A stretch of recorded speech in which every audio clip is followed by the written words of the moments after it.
आज ये वर्ग क्या होता है। वर्ग का मतलब होता है किसी संख्या का उसी संख्या में गुणा करना वर्ग कहलाता है। जैसे 1 का वर्ग 1, और हम किसी भी संख्या को बोले, देखो मैंने 2 लगाई है, मतलब 2 की घात 2 है, 3 की घात 2, 4 की घात 2, 5 की घात 2, 6 की घात 2, 7 की घात 2, 8 की घात 2, 9 की घात 2, 100 की घात 2, 10 की घात 2। तो इसे हम बोलेंगे 10 का वर्ग, 100 का वर्ग, 9 का वर्ग, 8 का वर्ग, 7 का वर्ग, 6 का वर्ग, इसे बोलेंगे, इसे पढ़ेंगे। 5 का वर्ग, 4 का वर्ग, 3 का वर्ग, 2 का वर्ग, 1 का वर्ग। और 1 का वर्ग अर्थात इसी संख्या का इसी संख्या में गुणा करेंगे तो 1 आएगा। तो 1 का वर्ग हुआ 1, 2 का वर्ग हुआ 4, 3 का वर्ग हुआ 9, 4 का वर्ग हुआ 16, 5 का वर्ग 25, 6 का वर्ग 36, 7 का वर्ग 49, 8 का वर्ग 64, 9 का वर्ग 81, 100 का वर्ग 10,000, 10 का वर्ग 100। और इस निशान को हम बोलते हैं वर्गमूल।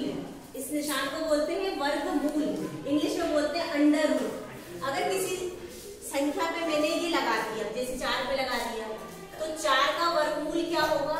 2। क्या होगा? 2। ये कैसे निकलता है? किसी भी संख्या का जब 2 बार गुणा होता है, अर्थात जैसे कि 2 है, 2 की घात 2 बार गुणा हो रहा है, तो इस घात से अंडर रूट कट जाता है और 2 बाहर आता है। तो वर्गमूल जब भी निकालेंगे तो 4 का वर्गमूल होगा 2, 9 का वर्गमूल होगा 3, 16 का वर्गमूल होगा 4, 25 का वर्गमूल होगा 5, 36 का वर्गमूल 6 और 49 का वर्गमूल 7। ऐसे नहीं, जब ये निशान लगेगा तब बोलेंगे वर्गमूल, ये निशान लगेगा तब बोलेंगे 64 का वर्गमूल 8।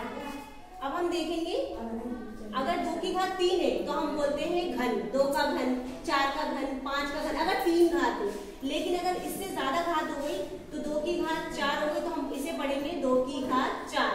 अगर 5 लगा दिया तो पढ़ेंगे 2 की घात 5 और 2 की घात 2, इसे क्या बोलेंगे हम? 2 का वर्ग।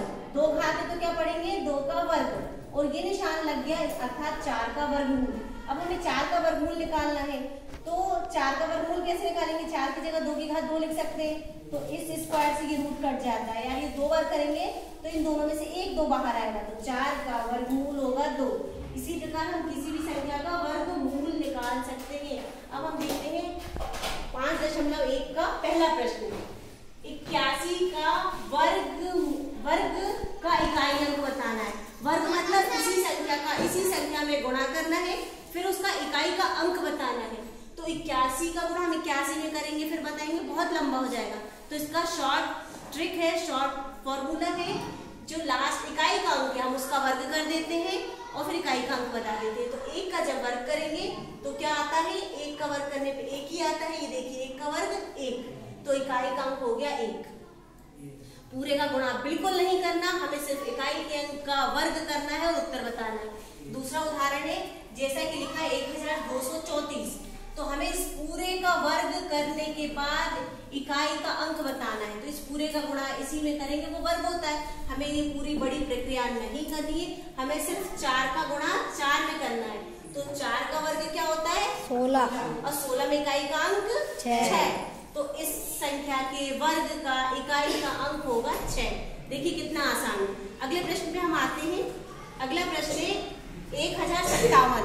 1057 वर्ग है या नहीं है, हमें ये बताना है। तो जैसा कि मैंने आपको पहले बताया था, जिस भी संख्या के अंत में 0, 1, 4, 5, 6, 9, 0 आता है वो संख्या होती है वर्ग। ये देखिए 1, 4, 9, 6, 5, 6, 9, 4, 1, 0।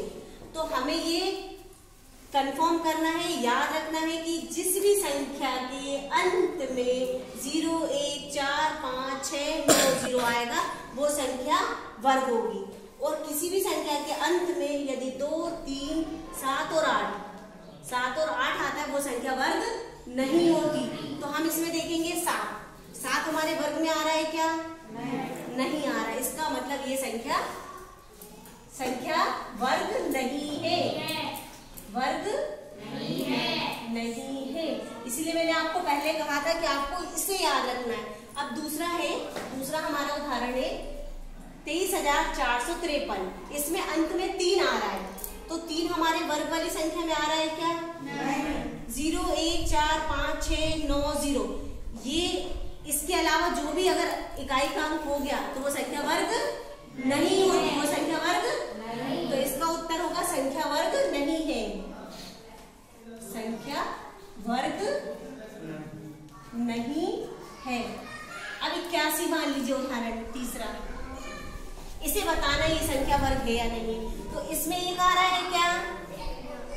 आ रहा है, तो ये संख्या वर्ग है, वर्ग है। बस सिर्फ हमें इसे याद रखना है, हमारा ये सवाल हो जाएगा। और हमें ये 20 तक अगर आप याद कर लेंगे तो आपके वर्ग के पूरे सवाल तुरंत हो जाएंगे।